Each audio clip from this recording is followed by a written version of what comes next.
One thing I find fascinating about the speedrunning community is that speedrunners and glitch hunters love to challenge themselves. Some like to grind a category to a near optimal level. Some like to come up with interesting challenges to beat the game, trying to see just what's possible. In The Legend of Zelda Twilight Princess, the low percent category is well known for this, with it taking 11 hours of staring at a rupee just to skip a few things. In 2019, another challenging puzzle popped up for Twilight Princess, a puzzle that would take us 4 years to solve. The basis of the category is simple. What is the fewest number of transforms required to beat Twilight Princess? The resulting category is one of the most fascinating and difficult routes the game has seen. Welcome to Low Transforms. To begin, we need a definition of what a transform is and what it is not.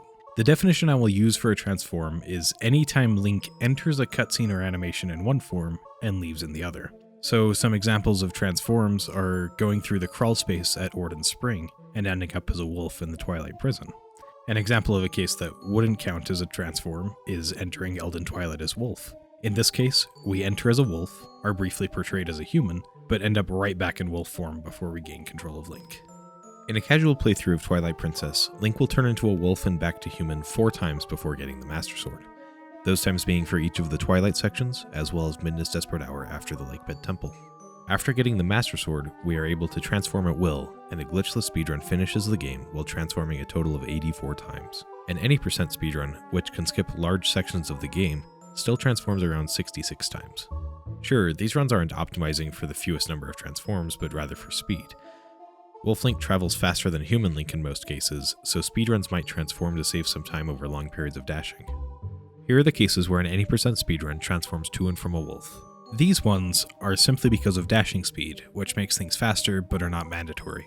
These are warps that aren't strictly necessary, and we could travel to our destination on foot rather than transforming.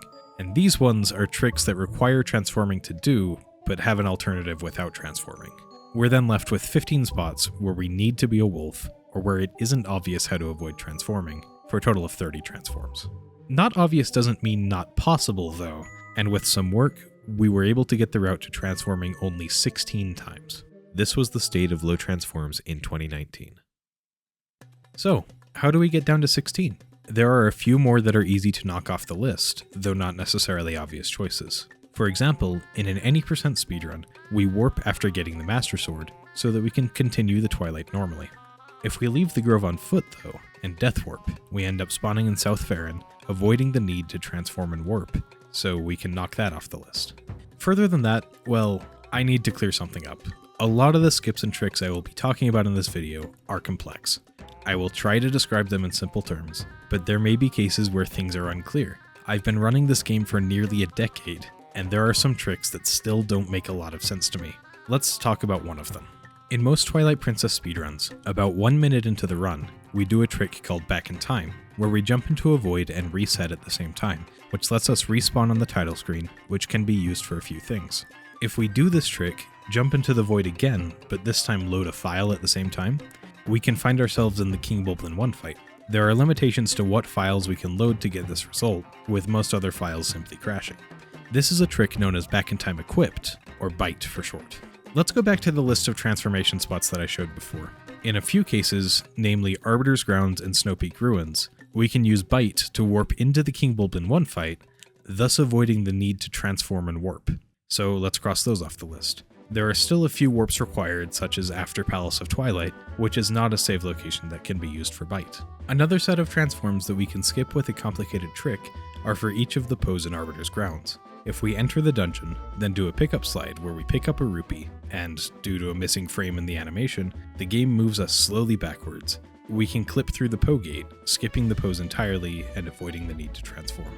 Interestingly, we need to do this pickup slide twice, once to get the spinner so that we can beat City in the Sky, and then another time after City in the Sky to avoid having to warp on our way to Palace of Twilight. So this run ends up staring at a rupee for 20 hours, much longer than the infamous low percent speedrun. There's also the transform required by entering Elden Twilight, which we need to do so we can get the map warping ability. The way around this transform is a trick that the Wii speedrun is known for, called Epona Seam Clip, where if we dash at a corner with just the right angle, speed, and Epona animation frame, we can clip through and make our way to Elden without transforming. This does require that we do the frame perfect Gorge Void right after though, as we are stuck on the map screen, unable to warp otherwise. So now that we've skipped a bunch of the transforms, what are we left with? First, we need to be a wolf when we are going through the Twilight sewers and rooftops. This is a mandatory section, as if we are not wolf here, we cannot obtain Midna or the ability to sense, simply due to a dig spot blocking our way. It's possible to get to the prison as a human, but we would be unable to get Midna without being a wolf. In speedruns and in casual playthroughs, the sewers are the first transform in the game. We carry that transform through Fair and Twilight, then transform back into human either by getting the Master Sword or by finishing the Twilight. For the low transforms run, it's best to get the Master Sword for a simple reason. In normal gameplay, once Link finishes a Twilight, he turns back into a human. However, if we have the Master Sword when we finish a Twilight, Link stays in the form he was in, whether as a human or as a wolf. This is true both in Twilights and starting the Midna's Desperate Hour sequence after finishing Lakebed Temple, and it can be used to our advantage. With the Master Sword in hand, we are able to complete the Eldin and Lanayru Twilights without transforming back into a human between them, as long as we have a way to get from one to the other. This is where Bite comes in. If we do Bite and beat King Bulblin 1, we're put in Kakariko Village, where we can get the warp portal and then use Uku to return to the Forest Temple, allowing us to then go to Lanayru Twilight, then warp back to Eldin once we get the Zora's Domain portal.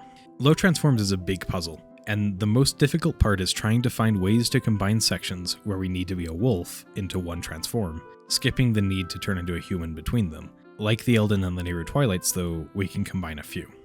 For another example, let's look at Midna's Desperate Hour. After Lakebed, we are put into a state in the game where we're expected to be a wolf and take Midna to be healed by Zelda. We're fairly restricted in this state, unable to warp anywhere or wander to anywhere useful. After the sequence is done though, we stay as a wolf, meaning we could go on to, say, climb Snow Peak and transform in the cave, which requires us to be wolf to enter and requires us to be human to leave. There, by combining those, we've now reduced the transformation count even more. That's kind of the extent to which we can combine the wolf sections though, considering that the rest are mostly isolated. In the Death Sword fight, for example, we have to start the fight as human, then transform into a wolf to hit Death Sword, then transform back to do the fight. In Palace of Twilight, we have another problem. The Black Fog automatically transforms us into a wolf, but opening the small key chest transforms us back into a human, and the keys are required to continue the dungeon. There is another transform that is easy to skip, however. If we collect 5 hidden skills, as well as rare chew jelly in a bottle, we are able to 2-cycle Beast Ganon at the end of the game, avoiding the need to transform during that fight. So, we're left with these 16 transforms. The Sewers, the Master Sword, Eldin Twilight, and then back after Lanayru Twilight. Midna's Desperate Hour, and then back in the Snow Peak Cave. Twice in the Death Sword fight, twice when warping the cannon to get to City in the Sky, and twice in 2 different fog rooms in Palace of Twilight, and also warping away after Palace of Twilight.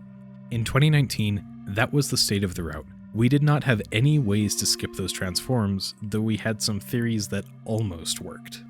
For example, if we could warp the City in the Sky cannon right before Midna's Desperate Hour, we would be able to cancel out the 2 transforms used in the warp. We couldn't figure out a way though to fulfill all of the conditions that doing this requires. We also toyed around with the idea of combining the 3 Twilights into one transform, but doing so would require getting the Master Sword before saving Tallow, which is possible, but doing so crashes our game because, of all things, Link is wearing the Orden clothes. So the route stood at 16 transforms. I went on a 2-year hiatus in late 2019, and low transforms didn't see any progress for a while. While I was on hiatus, however, there was one thing found that helped low transforms, but in a rather indirect way. Remember the warp we have to do after Palace of Twilight? Well, if we could get back into the main part of Arbiter's Grounds, we would be able to save warp, then use Bite to leave without transforming. There is a way to return to the main part of Arbiter's Grounds, and it was known before, but thought to be task only. This trick is Stallard Skip, where we use the Claw Shot to move a stall troop next to the exit, which then allows us to use a bomb to clip through the wall and escape the fight. In late 2021, a few runners worked to find a human viable setup for Stallard Skip, and were successful. Now, after doing this trick, we can re-enter Stallard's room and Death Warp, putting us outside Stallard's room, and most importantly, in the main part of Arbiter's Grounds, from where we can do Bite. Finally, the warp after Palace of Twilight had been removed, and the transformation total brought down to 14. A few months after I returned from my hiatus, Chris is Awesome, who had the original idea of flow transforms, reached out to me to let me know that he was working on finding ways around some of the transforms that remained. First, we set our sights on the transformations in Palace of Twilight. If we could find a way to get through the fog without transforming, we would be able to cut the number of transforms down by 2 or 4. First, the idea was to launch ourselves across the fog using a boomerang long jump attack and a bomb, which is, in theory, possible, but is also very difficult and possibly RNG dependent. Then we noticed that there were a few things that seemed to delay the transform in the fog from taking place. First, we noticed that getting hit by a bomb would delay the transformation for a bit, which gives us enough time to get to the other side of the fog, and would allow us to go through the first fog room without transforming, but we'd run into a problem in the second room. In the second fog room, there are 3 Zant heads in the middle of the fog, and it is only possible to damage them with the sword or as wolf, so we would need to go through the fog and swing at each of the Zant heads while somehow delaying the fog timer, and bombs do not allow us enough time to do so. Shortly after, I found something much easier and more effective. If we simply call Midna over and over again, it delays the transform. It doesn't delay it forever, but it does give us enough time to walk to a Zant head, do a mortal draw, and escape the fog without transforming. After a bunch of attempts, we finally found a way to do the entirety of Palace of Twilight without transforming, semi-consistently. So that already brought the transformation count down to 10 transforms. We weren't done there. About 2 weeks passed, and we started looking at skipping the transformations required for Deathsword. We were working on finding a way to get up onto the ledge using all of the techniques we knew. We thought that if it were possible, it would probably require using the boomerang and the jump strike hidden skill to give us height, as well as a technique called moon boots, which is unequipping the iron boots on a certain frame to give us even more height, and also maybe using a bomb to hit us onto the ledge at the perfect time. It would have been incredibly precise, if even possible. About 3 hours of attempts later, we had some progress, but not much.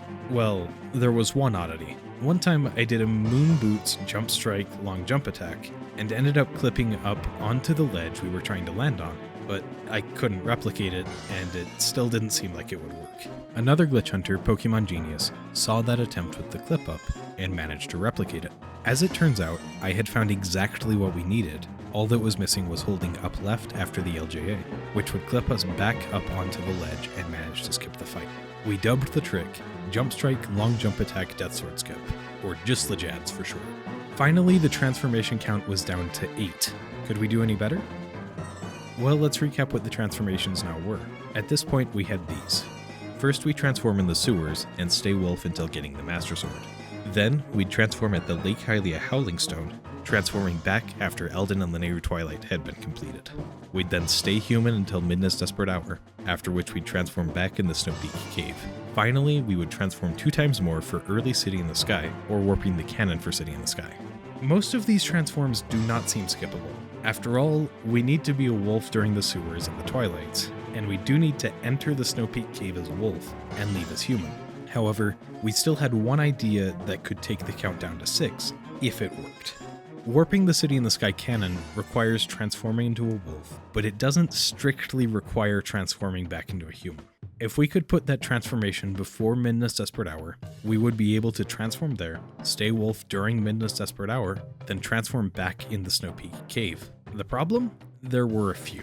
We would need to warp the cannon while in the Midna's Desperate Hour state, which would require something known as White Midna Glitch.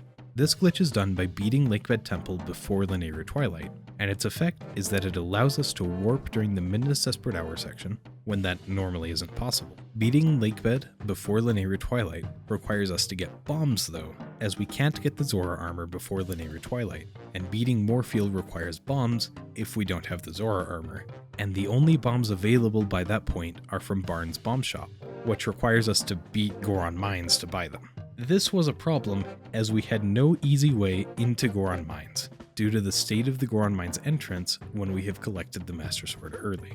We did have a way though, known as text displacement, where we interrupt some dialogue, and because the game stores in memory how far we are in a conversation, we can go to a different character that uses that same part of memory to start the conversation in the middle. In the case of the Goron Elder in front of Goron Mines, this allows us to get to the part of his dialogue where he lets us into the dungeon, even when it's in the wrong state. The way we normally did text displacement wouldn't work though.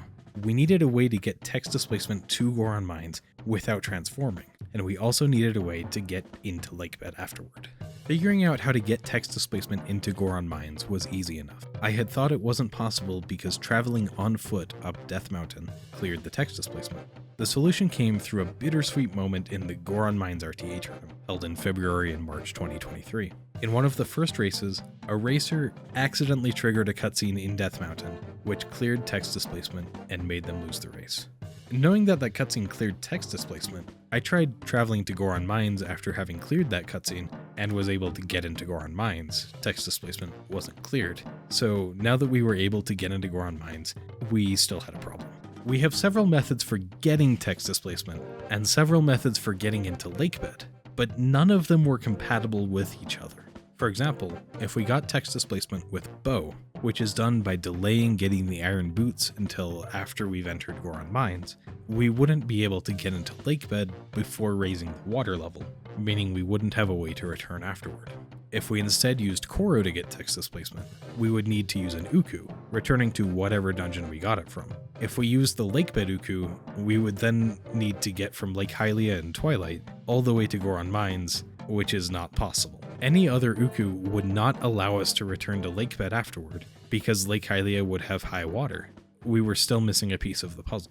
A piece, interestingly, that was found before I had heard of Low Transforms. A piece that was found, then lost because the video was deleted and no one could remember how to do it.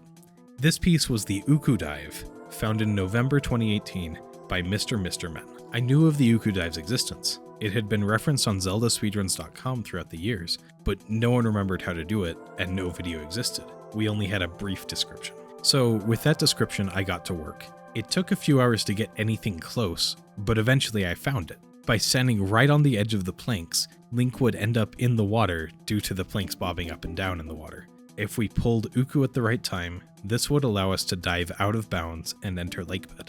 Finally, after 4 years, the final piece of the puzzle had been found. I was overjoyed. With that in the route, Twilight Princess could be beaten with just 6 transforms. So, I went and wrote down the route.